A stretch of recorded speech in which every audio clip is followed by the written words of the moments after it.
Hassan.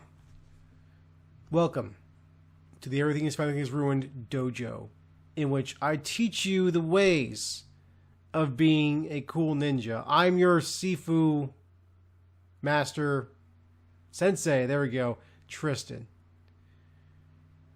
I'm sorry, this is a dojo? That's right.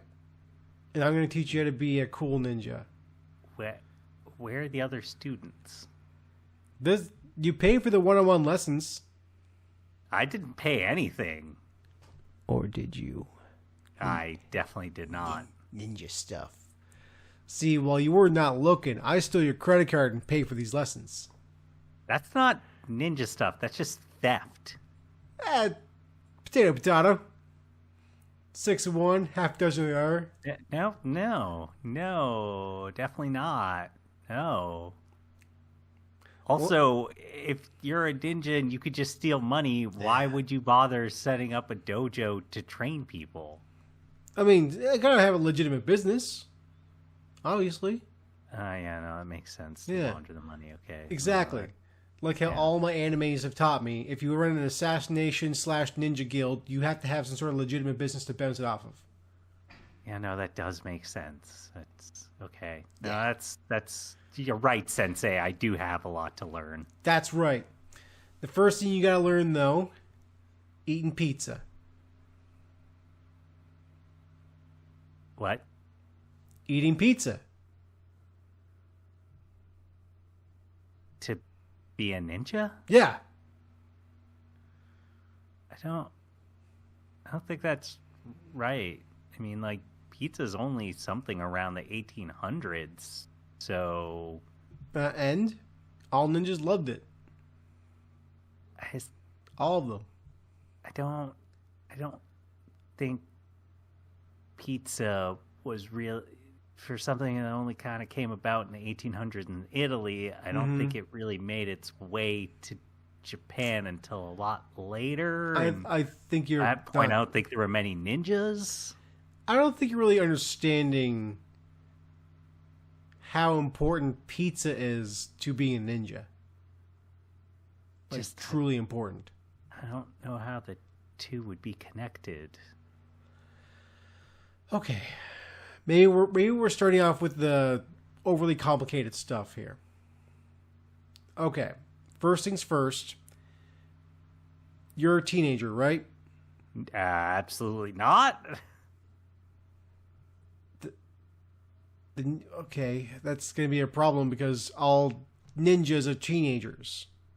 Okay, because I'm kind of, at this point, old enough that I myself could have a teenage child.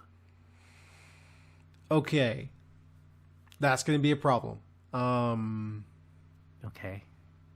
I thought we were starting easy. Apparently we're not starting easy. Okay. We have to go easier. Okay. All right. So, I have actually acquired a substance that I have irradiated from the Large Hadron Collider. I need you to drink that. Nope. No. And hold this turtle. And hold the turtle as well. No, because the turtle's real cute, Hassan. No, I'm not. I'm not turning into a freakish mutant. I've seen what happens when that happens. When people drink the goo and they turn into weird mutants, I'm not doing it. You gotta hold the turtle. He's real cute. And then you drink the goo, and then you absorb the turtle powers. Well, the turtle I'm gonna pass on that. Not powers, I guess, but you gotta drink the goo. That's really the easiest step. You could just do that. It's so I'll get simple. Past on that one. So, I'm good. It's super easy to drink the goo. Yeah. Sorry, I'm gonna find myself a new sensei who doesn't make me drink goo. That's stupid. Well, where are you gonna find one of those? Huh? Nowhere. All the best senseis who teach ninja stuff will make you drink goo. Don't think that's true. Well, then you can just go enjoy the Naruto crew with their hand driving bullshit. Yeah, whatever. Drink the goo. Yeah, no, I'll drink the goo over Damn that. right you will. You'll drink the damn goo. Yeah. Drink the goo yet? I'll do it later. Okay. Well, while we're waiting for you to drink the goo, what do you want to discuss? I feel like we haven't done this in a while, and should probably.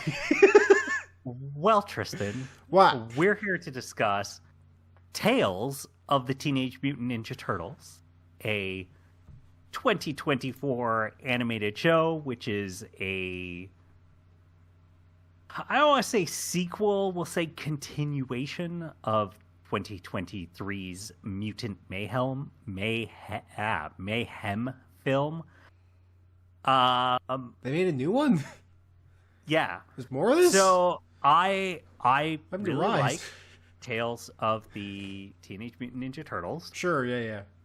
However, going to start this one off the way that we seem to start off every single conversation about animated shows these days, which is would it be nice if this was more than 12 episodes? Remember the good times when cartoons got like actual full seasons? No, not anymore. Eight. Actually, I do. Getting hard to remember. I do remember that. I'm actually in the middle of rewatching the second season of Gravity Falls. It's like, oh yeah, 23 episodes. Yeah. Fancy that. Yeah, remember that? From Disney. Disney XD of all things. Ah, man. that would be nice. Oh, that'd be great, wouldn't That'd it? be so nice. Yeah, what if... But no, I do still like this show. But there are definitely some problems with the length, and we'll get into that. Sounds good. And just to do some more. I'm also recalling that Rise of the Teenage Mutant Ninja Turtles was also like 23 episodes per season. It was, yes. Man, oh man, they have room. Yeah. Mm-hmm. Right, ground setting. Nice. So, where this is a continuation of Mutant Mayhem, it does see asterisk most of the cast return. So, all the same 4 actual teenage boys still returning to voice the Turtles. Yep. Io Edebiri returning as April O'Neil. Okay, cool. However, for Splinter, Jackie Chan has not returned, and so we'll get into that. That's a little bit. I forgot that Jackie Chan played him in the movie. Yeah. Well, fair enough. And then, so the rest of the cast does return, but then there's just a couple of fairly obvious, like, so Bebop and Rocksteady, who were voiced by Seth Rogen and John Cena, are not in it. Nor is Mondo Gecko, who was voiced by Paul Rudd. So it's just like, okay, it's it doesn't impact the storytelling or anything. It's fine that those characters aren't there, but it's just a very obvious, like, okay, hey, you could just recast them. It's not a big deal show. Yeah. But it is a little bit weird because, like, there are other big names in the voice acting from the movie. Really? So Rose Byrne was Leatherhead. Post Malone was and is Ray Fillet. Okay, so he's stayed on. He's in this. That's cool. They post. Alex Hirsch, Scumbug. So there's your Gravity Falls. And then, like, newer characters and voice acting, Pete Davidson, Christopher Mintz-Plasse, Timothy Olyphant. Ooh, okay. Danny Trejo. A bunch of big names show up, so it's this weird sort of...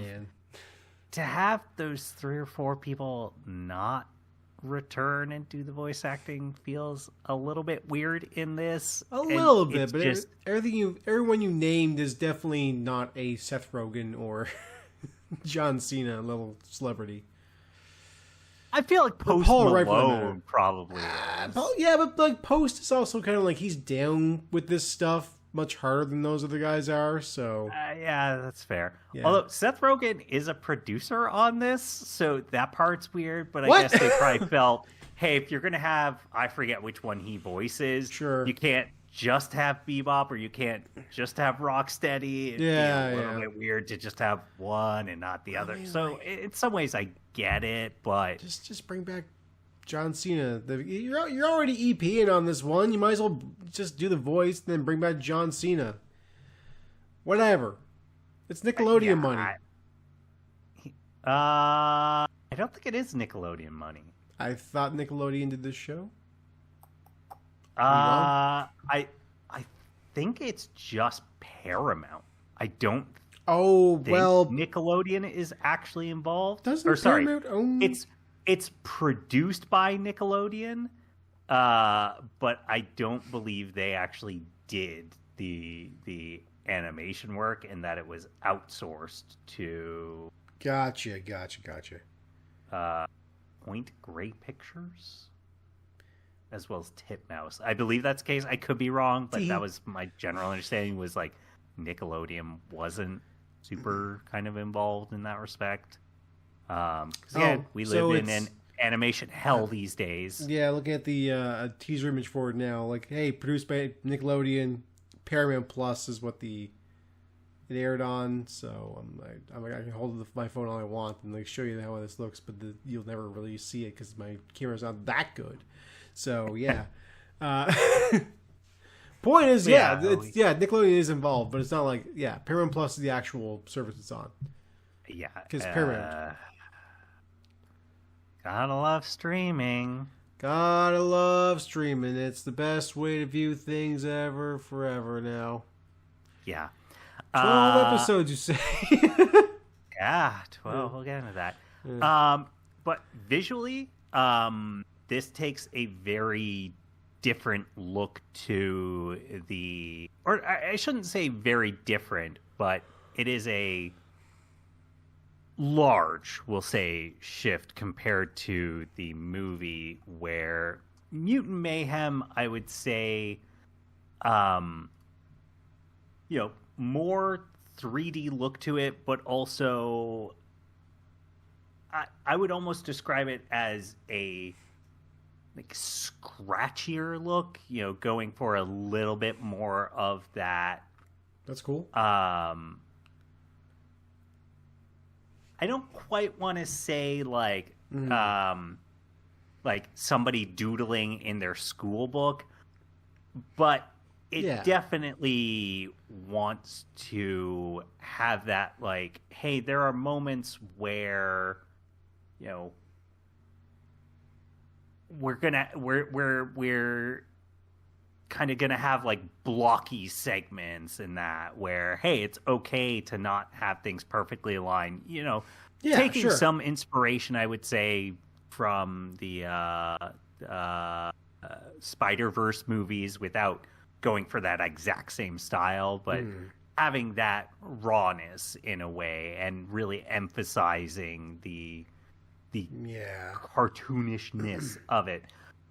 Whereas Tales of the Teenage Mutant Ninja Turtles, I would say, goes for a little bit more of a traditional 2D animation. It does. I agree. Still has its own look, and I'm very happy about that in an era where it kind of feels like there's only two animations you commonly see, either like anime inspired, so thinking something like Pantheon, Invincible, etc. So, hey, these are still North American shows, but clearly taking some inspiration from that anime art style. Or the other one, it's a very reductive way, but I think it's good shorthand. The sort of flash animation style that we just see in a lot of stuff these days. Very flat characters, not a whole lot of shading going on. For this to look how it does, I'm very happy about the visuals, the character designs. Yeah, I'm watching a little bit of the way this looks just on YouTube and clip shows, that kind of stuff. This looks really good. Yeah, movie, right? and not only the art style, but it's also in motion. That's what I'm saying. It's Yeah, not like it it clearly moves looks like nice. it was costly. That Yeah, hey, it's not just we have this, but then we're gonna cheap out on the action scenes or whatever. So very happy about the visuals in that. yeah, me too. Yeah, the way even just like the way they do lip syncing and the mouth movement and mouth animation, you can tell like they really don't just like stick with a few different shapes. They really emphasize different syllables with the way they animate, which is Yeah, I would admirable. Gotta say say, my one complaint is I think the humans don't. don't look very good. I don't. It's a combination of the art style and also just the way that they're animated. It makes them almost ironically feel like the weird freaks in the show. A little bit, yeah, all because the mutant characters. You're right. Like I said, I'm watching some clips now, and basically, like, yeah, the turtles look amazing. The other mutants look amazing. They move so fluidly and cartoonishly, and the humans are kind of stiff and basic looking in the way they move. Yeah, it's just like, wow, they yeah, do like, look they are a little strange bit next to everybody basic else. and strange. Oh man, kind of like honestly, it makes it weird and work. I think it's neat. So getting into the story and such of it, so part of why I sure wish this was more than 12 episodes. Yeah. Is that something weird that I don't know? There's probably something that has done this before. Okay. But this show has 2 6-episode arcs where every single episode of the 6-episode arc is an integral part of the storytelling. It all flows together. These are not hey, there's an overarching plot, but the individual episodes, hey, there are elements of it. No, these are 6, I'll say, semi-linear stories that happen twice. And so it's just very weird to be like, this just feels weird to have a season of a show be these 2 separate story arcs with kind of nothing else in between. Like, if this had been a full 20 to 26 episode season, and okay, we're going to have one-off episodes, or hey, there'll also be 2-parters or whatever interspersed, and we'll also have these 6-episode arcs. It would have felt fine, but to just have these 2 back-to-back arcs, it just felt super weird. And I don't the 2 arcs are also not related. The turtles aren't sort of learning and evolving from the first arc and having that apply to the second one. So it just feels like, okay, we just have these 2 stories to tell, and they're good stories, but it just feels weird to just have, okay, hey, you just get these 2 stories and that's kind of it. It ends up feeling like it's not a real season of a TV show, and that it's more of a hey, we had 2 specials we wanted to create, and so we decided to make them just a season kind of thing. Yeah, kind of the weird thing. So, just simply put, the name Tales of the Teenage Mutant Ninja Turtles kind of implies that this is an anthology show. Or at least an episodic. That's what I was expecting when I first heard the name. Each episode is its own story, self-contained. But that sounds like they have not done that. They've done 2 separate stories. I don't know. Well, also, weird call. The arcs. The other thing is that both of those arcs, it basically sees the individual turtles going off. So it would be like, oh, this episode is the Leonardo episode. And so, hey, there will be other characters, but it's just Leonardo. So Donatello, Raphael, and Michelangelo, they're off elsewhere. Mm-hmm. You do not get to see them interact other than say, hey, episodes 1, 2, 3, 4 are the solo ones, and then the last 2 are when the turtles can come together. And so that was also very weird of like, why did you do 2 story arcs where we're not getting to see the turtles be together, and instead you're focusing on these individual episodes? That felt a little bit weird again. That is strange. Yeah, I agree. It's a thing of, if this was a full season, okay, hey, here's this one-off episode. This is going to be the episode about Leonardo and Raphael going off. Or, hey, it's going to be, Donatello, Michelangelo, and Raphael doing stuff without Leonardo and being like, he's all about following the rules and being annoying. It's going to be the 3 of us without him. We'll get into all hijinks. And at the end, we learn, hey, actually, we really need him to help keep us grounded and in line. Because if we just go on our own, like, it feels like a lot of that is missing from it because it has these 2 weird story arcs. Yeah. Doesn't have enough episodes compared to something like a Rise of the TMNT, where you get to see, hey, these different interactions and combinations between the brothers. Yeah.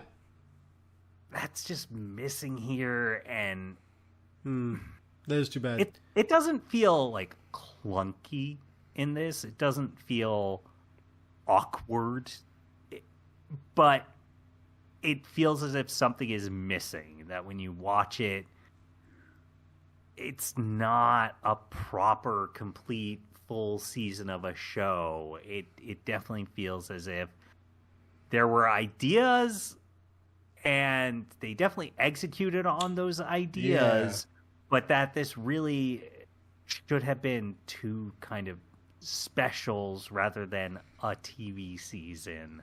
Yep. So getting into it, so the first story arc is about, and I don't know if she's a new character. I'm not familiar with her. A character named Bishop, who... Bishop? Yeah. So she is sort of a mid-40s, maybe 50s female, who she ends up hating the turtles and wanting to destroy them with her robot. The reason being that she was working on a like robotic prosthetics as well as some other things to help people in need, because her sister, I don't think they ever say what the problem was, but she had something where she needed prosthetics, and that kind of inspired her. She was working towards it, getting real close to completing it, and that is when Superfly got, for any spoilers for the movie, at the end of that movie, Superfly gets super mutated, gets massive, and there's some weird horse stuff going on. But basically, he ends up stepping on, destroying her lab, ruining all of her work. She blames all mutants, in particular the turtles. She's all, I have to destroy them.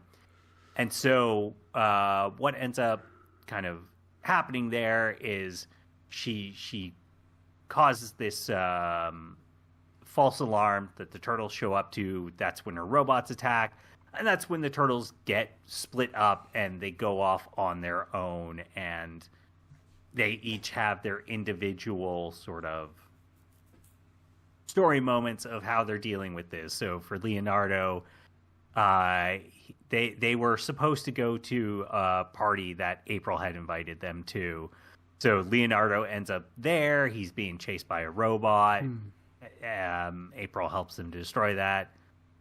What is it? Raphael ends up getting captured by the Purple Dragons, I'm going to say is the name of them. They are certainly a recurring TMNT group.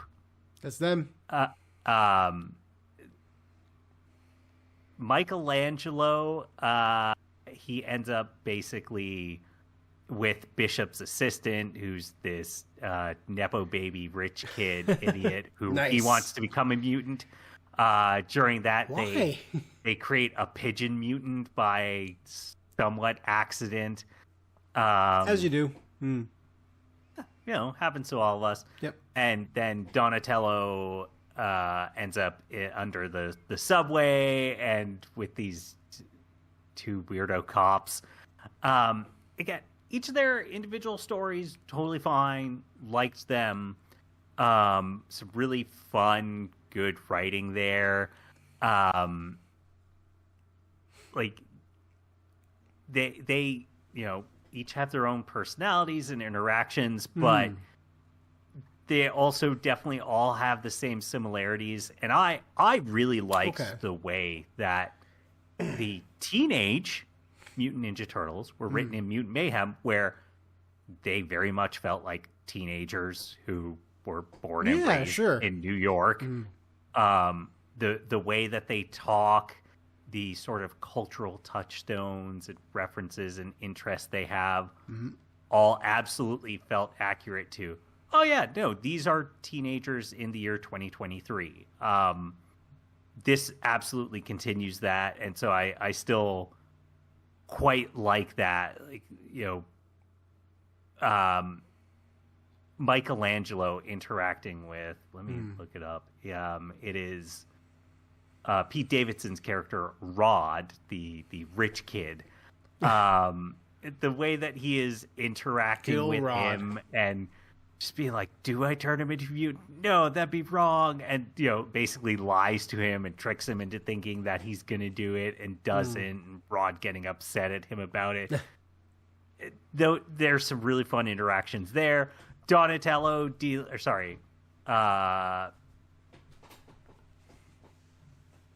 Leonardo dealing with his crush on April and trying to look cool in front of her and not, say something stupid. That's good. Raphael with the purple dragons is funny because, they kind of make Raphael the dumb one in this continuity. That's not the case. He was sort of the dumb one in Rise as well, but he was like dumb but still a leader, but like in a good way. In this one it's like Wolverine it's kind of more of a, he's not an idiot, but he's not unintelligent, but he lets his anger and his recklessness mostly sort of take control, and so he kind of becomes an idiot. But one of the purple dragons is an absolute idiot, and so seeing him interact with this guy and just, him being like, oh God, you're so stupid, and no, just listen to me, just do this thing and everything will be fine. That's pretty fun. But basically they each have their own sort of fight with a robot. Yep. And then they come together, and that's where they have to fight and stop Bishop. So there's a weird, or not weird, but both the way that the first arc and the second arc end. So on the first arc, they stop Bishop because her robots go crazy, and they're like, oh, yeah. So the robots are programmed to try and wipe out all mutants. But then eventually, of course, the robots go, oh, it turns out humans are mutants too. We have to wipe out all life. Oh, no. Turtles stop that, thankfully. Bishop gets arrested by CIA or NSA or something at the very end. Sure. But then the government's all like, oh, we know what you did, but that's why we want your skills. It's like, okay. Yeah, sure. Not a bad way to end that arc. Classic that's fine. Government stuff. Yep. Yep. But my problem with it is that, okay, let's say Tales of the Teenage Mutant Ninja Turtles gets to season 2. Okay. Is it going to be a repeat of 2 6-episode arcs? And if you do that, are you really gonna bring back Bishop for that? Because that would be maybe disappointing to me. I was gonna say lame. I don't think it'd be lame. You could still do a fantastic story, but in a situation where, hey, season 1 of your show has had 2 antagonists, the idea that, season 2 would bring back one of those antagonists, it's a little bit much. It would be disappointing, especially, I'm not the biggest Teenage Mutant Ninja Turtle fan. I certainly like them, but I could not name you every antagonist. But I could still name you a lot of them because, hey, over the 40 years, I think by this point, that the Teenage Mutant Ninja Turtles have been around, they've fought a lot of different villains, and there's a lot of groups that you can pull from. So and the second story arc ends on a similar way of, they defeat the antagonist, but then, actually the antagonist might return. Okay, that's that's a fine. That's not a problem normally, but in the sort of just context of how you handled this season 1, the idea of either of those returning and being an antagonist again for a 6-episode arc, basically half the season taken up by them, it would just be so underwhelming when you could do something else and hey, basically 24 episodes, half of them were this one villain, would just be a waste, I feel. And so I didn't dislike the ending, but I definitely and I didn't especially initially, I didn't know that when the first 6-episode arc ended, I assumed, hey, the remaining 6 episodes, they're not going to do that again. These will be something different. We'll get, one-off episodes or whatever. So, okay, that's fine. It was kind of only retroactively when got into the next 6 episodes. And it's like, they're doing this again. Mm-hmm. I kind of don't like that ending then, if that's what you're implying, that, this character is going to show back up and could potentially just eat up so much more time again. Yeah. We only got to pay one person as opposed to fucking 2. We'll see what they do. I voice multiple characters. It's not. Anyway, go on. Sorry. I was gonna say, I know that this was well reviewed and well liked by audiences. Sure. Fairly good scores. Saw people talking about it positively online. I don't know viewership, so not sure if it would get a season 2. We know that they are making a sequel to Mutant Mayhem. We know that film did quite well, so wouldn't be shocked if they wanted to continue this. And certainly, hey, TMNT sells merch, sells all sorts of other stuff, so I wouldn't be shocked if they did season 2, but I don't know. I hope if they do a season 2, things change, and if they do bring back either villain, that, hey, make it a little bit shorter with them. Please don't waste too much time. Quit wasting time on the show. Getting into the second story arc, this one I have some problems with. So first off, in the first story arc, it is told from, it follows each individual turtle. There are moments where at kind of the start of the episode, each turtle will recap the sort of start of them setting out from the lair to the sort of false signal.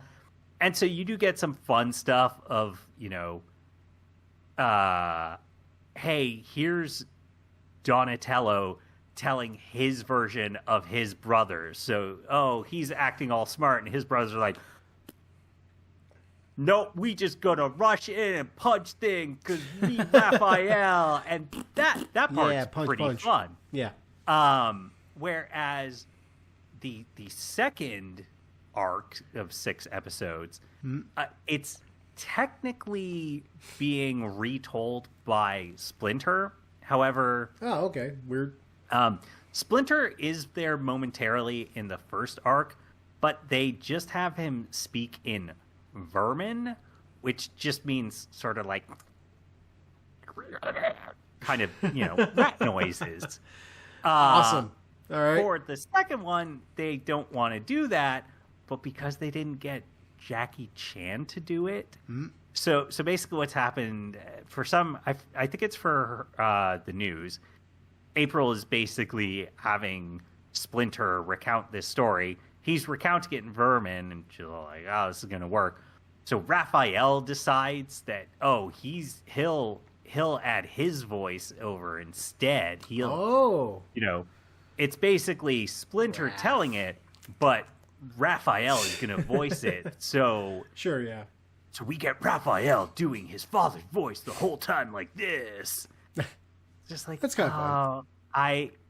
It's kind of fun, but it's so painfully obvious they're doing it because they didn't get Jackie Chan, and doing it for all 6 episodes, it definitely wears out its welcome after a while. Okay, I didn't know it was all 6 episodes. Fair enough. That's a 1 episode deal. Yeah, it's not a huge amount per episode, but it's still okay. After a while, no, we get it, but not the most keen on that. But these 6 episodes are there's a storm happening, and the lair's kind of flooding, and the Raphael's going stir crazy. So Splinter sends the 4 of them out, along with various other mutants that are living with them: Leatherhead, Wingnut, Ray Genghis Frog, Scumbug, etc. Yep. Sends them all out to go get some food, go do this, blah, blah, blah. While they're out, they encounter this group called the East River 3, which is a mutant electric eel, seahorse, and goldfish.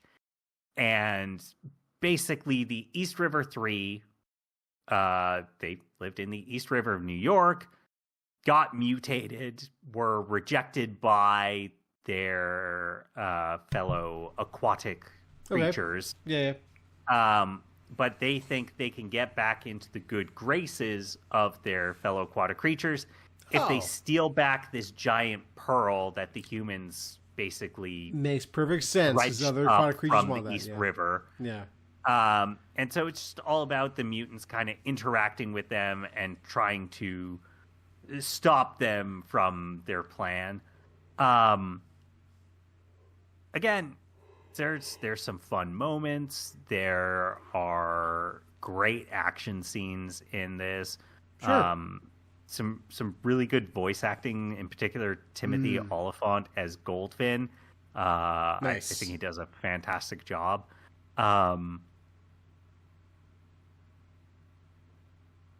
The issue I have is, again, at the end of this, Goldfin betrays the other 2 East River 3, which is Lee the Eel, which I enjoy that name. It's really stupid, but really funny, played by Jillian Bell. And then Mustang Sally, played by Danny Trejo. Mustang Sally's pretty good. Yes. So Goldfin betrays both of them. He just wants to get rich and keep the pearl for himself. Sure. As you do. But it basically ends on, they think he's defeated, but oh no, he could return.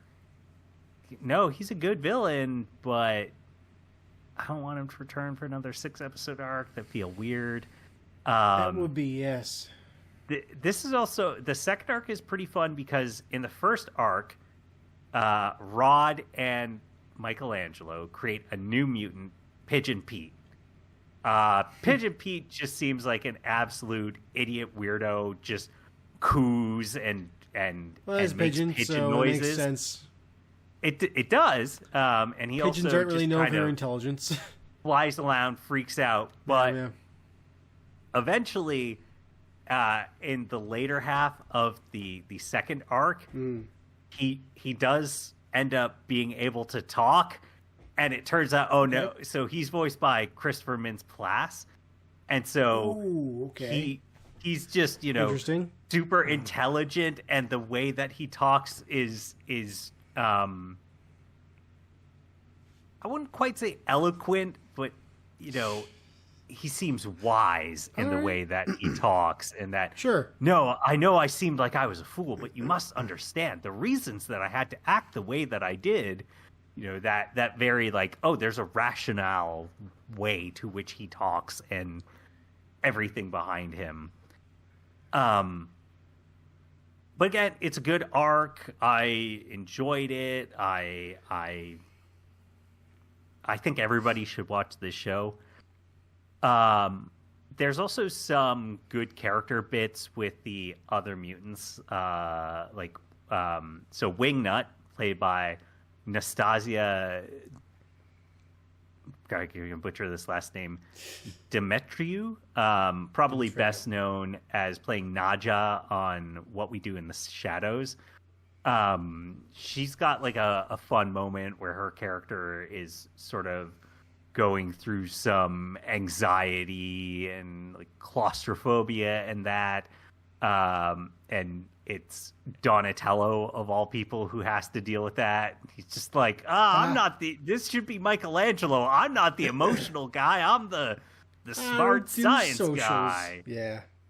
And like Michelangelo is having to deal with Sally the eel, who just does not trust him that, hey, I'm just here by total accident. I'm not trying to stop you, and just doesn't know how to deal with somebody who just doesn't listen to reasoning and doesn't just want to talk things through. So there's some good, and he's also stuck with Genghis Frog, just he's just a little goblin who just, at one point he's just obsessed with trying to eat this cat, and no matter how much Michelangelo is trying to get him to not do that, he's just gonna do it, and so there's just fun interactions there.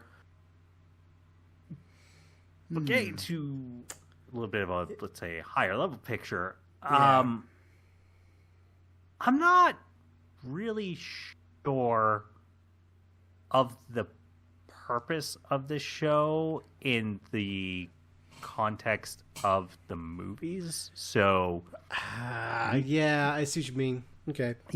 So, and I'm not saying it's a problem, but in Mutant Mayhem, one of the core thrusts was, okay,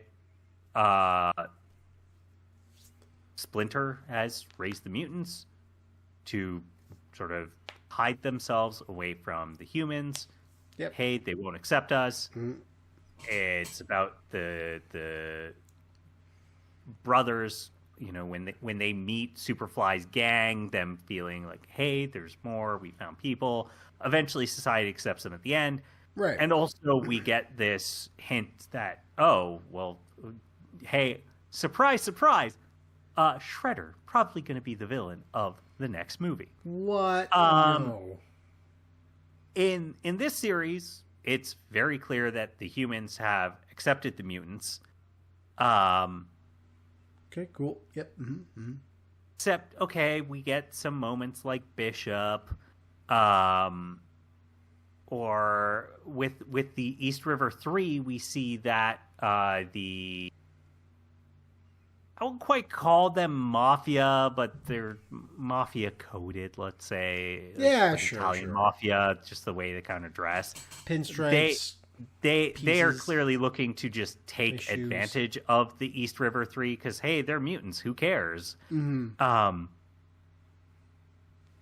this show doesn't, as far as I can tell, really try to, say, focus on doing more world building or establishing kind of key parts of the world or story elements to set up the next film. Okay. Unless I completely missed it, there was nothing in this to try and That's kind of hint surprising. at or build up a story element that is going to be, hey, here's why Shredder is showing up, what he wants.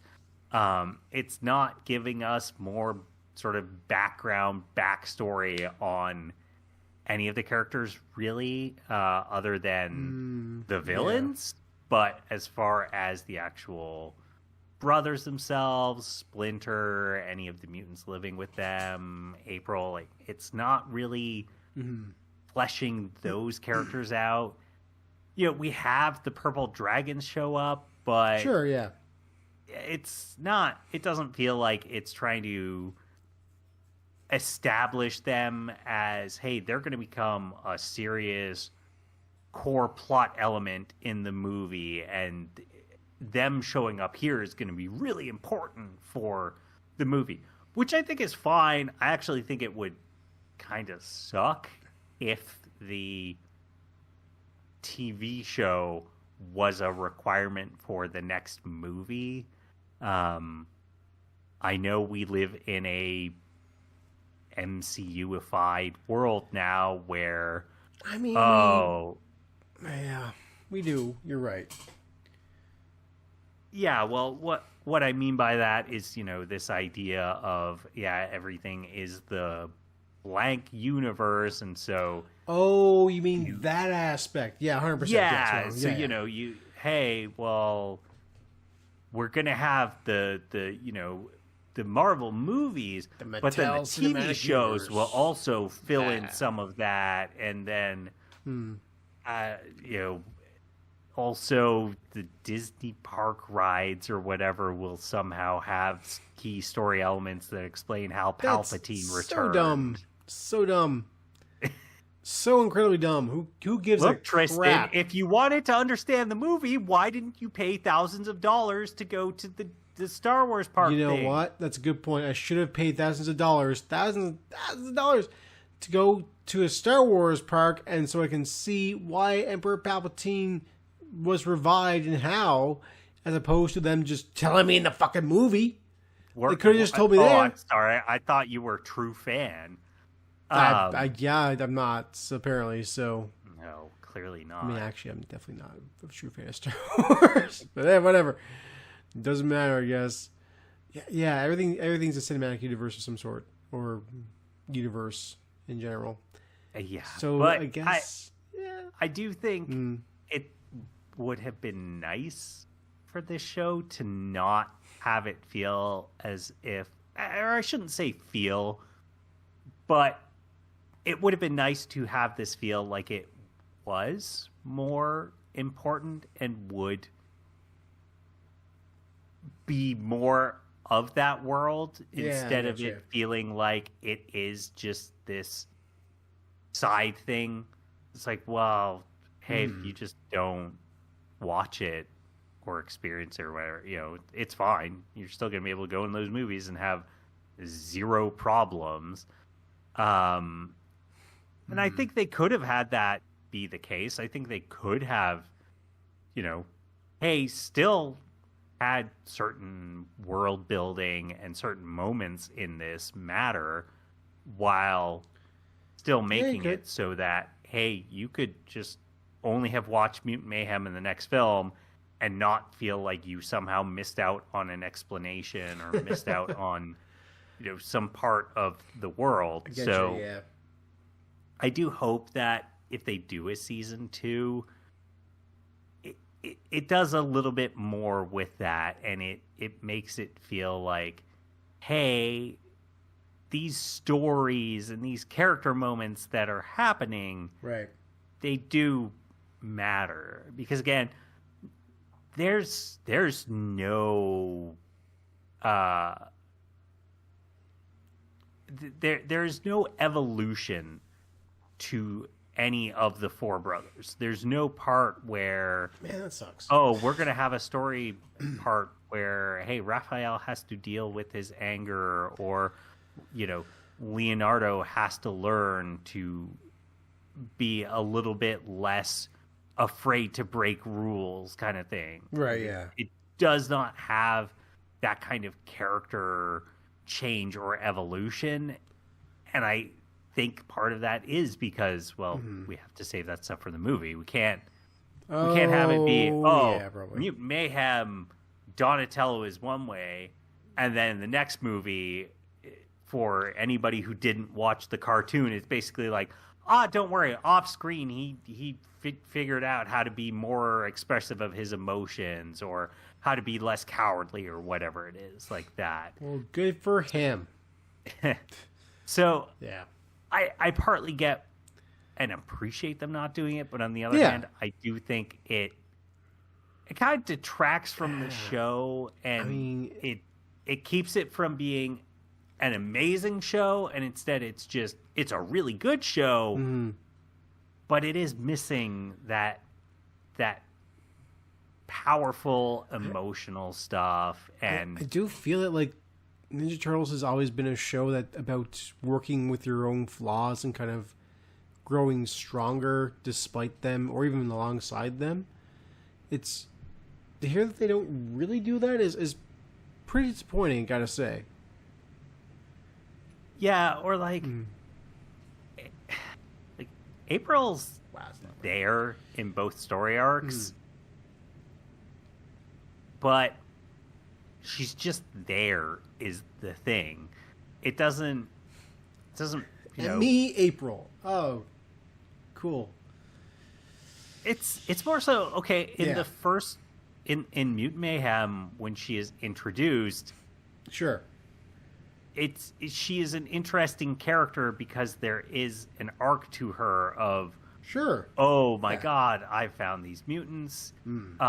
There's her kind of trying to be this up and coming reporter, and then when we get into it here, it just feels like her character doesn't get to have any sort of big dramatic moments. She doesn't she gets to have cool moments. So like there's a moment where Goldfin is attacking the lair, and it's just her and Splinter having to kind of fight him and talk with him and have these cool action scenes. Right. It's like, there's no real actual character development with her. And that's a little bit disappointing. Hey, you've got Ao Edebiri, a powerful actress, and she just doesn't get to show that off at all. Yeah, a running theme of the show seems to be just kind of wasting talent, in a way. I would say wasting, because it's all good. Okay, right? Not utilizing talent the right way. Then it's more so,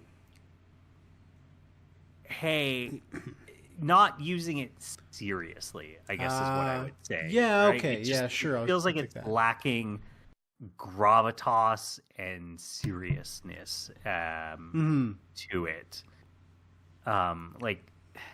In the second arc, there's Splinter dealing with stuff about Goldfin, you attacking my family and how powerful familiar bonds are.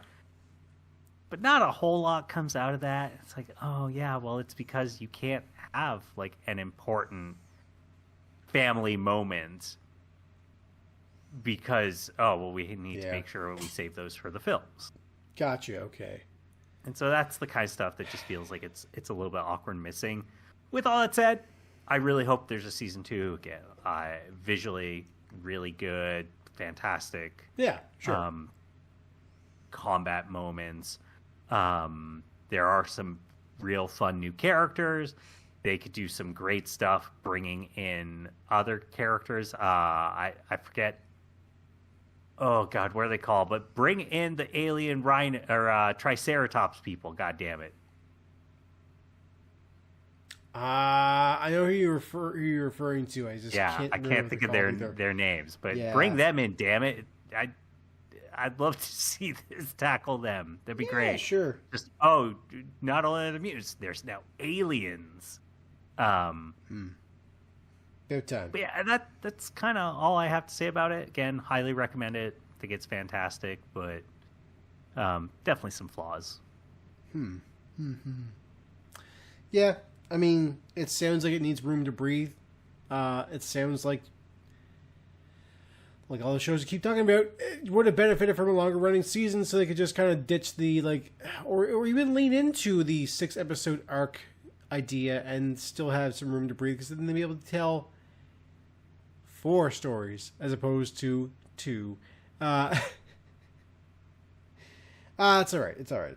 It's not ideal, but it's kind of just the way things are made now. Obviously, when they release season 2, it will just be season 1, but just it won't be an actual season 2. Usually is the case, yeah. So yeah, I don't know. I'm curious to see if you're right, if they maybe will keep all of those big emotional arcs to the movie, and say fuck you to the show as far as that stuff goes, or if they'll just kind of let that stuff eventually go free and be like, yeah, creative control, etc. Do what you need to. I don't know who's in charge of Paramount. I guess probably not. This is probably some awful dumb CEO that doesn't actually appreciate art. Let's find out. Paramount CEO.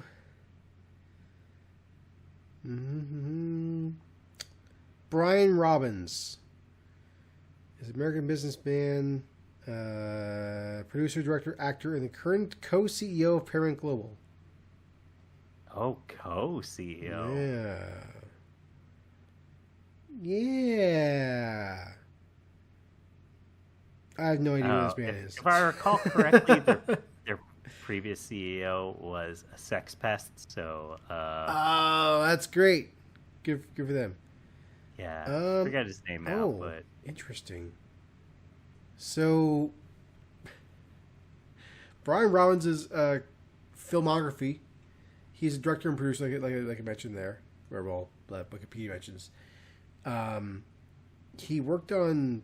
He was the director and producer for Good Burger, Varsity Blues, The Perfect Score, Norbit. 1,000 Words. Yeah, he definitely did some fucking stinkers, absolute stinkers. Wow. 1,000 Words was filmed in 2008 and was in development hell until 2012. So that's amazing.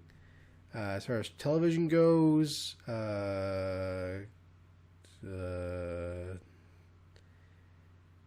he worked on Super Ninjas in 2011. Okay. Yeah. All right. He EP'd on the Smallville, the Amanda Show, the Nick Cannon Show. Okay, very much a Nickelodeon guy. And that's basically well, it. I don't know. I guess maybe one of their CEOs has some cred. I don't know about the others, but... Yeah. Oh, wait. He was also an actor. He played Steve Williams in Chud 2, Bud the Chud. Gotta end it on that. I mean, there's no going up from there. We peaked. He definitely did other roles as well, but yeah, that's all we need to know. Fair enough. Well, I'll tell you where you can find us then. How does that sound? Sure. All right.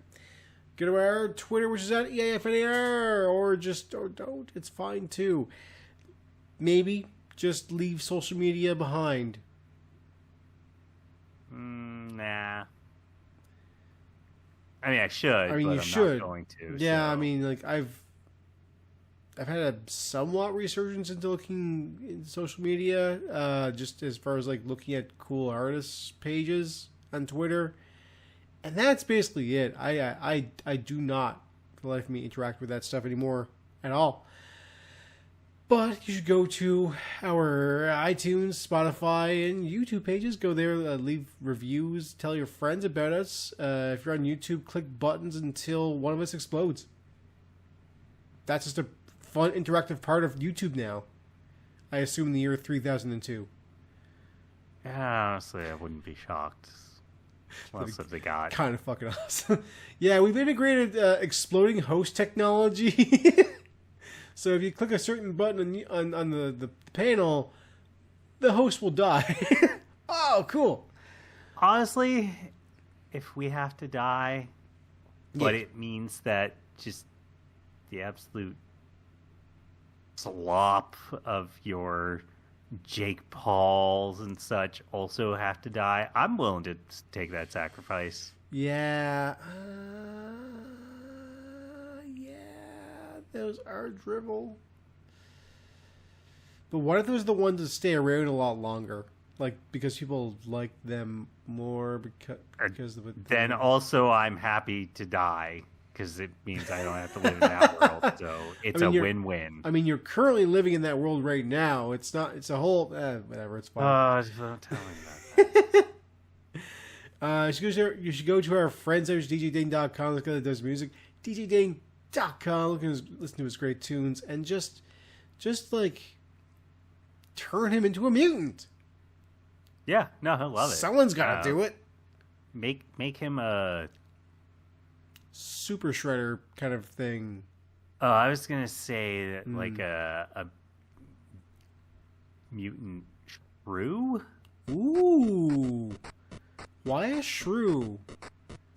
I don't know. Choice. Yeah, it just seems like it'd be a fun mutant for some reason. They're very blind, like incredibly so. I gotta point that out. Shrews are incredibly blind. They have eyes. They really shouldn't have eyes. Well, you know. Yeah. Someone's got to be a mutant shrew, so why not Andy? Fair enough. Anyway, that's it for our show. Tune in next time for another elephantine episode of Everything is Fine If It's Ruined. See ya. See ya.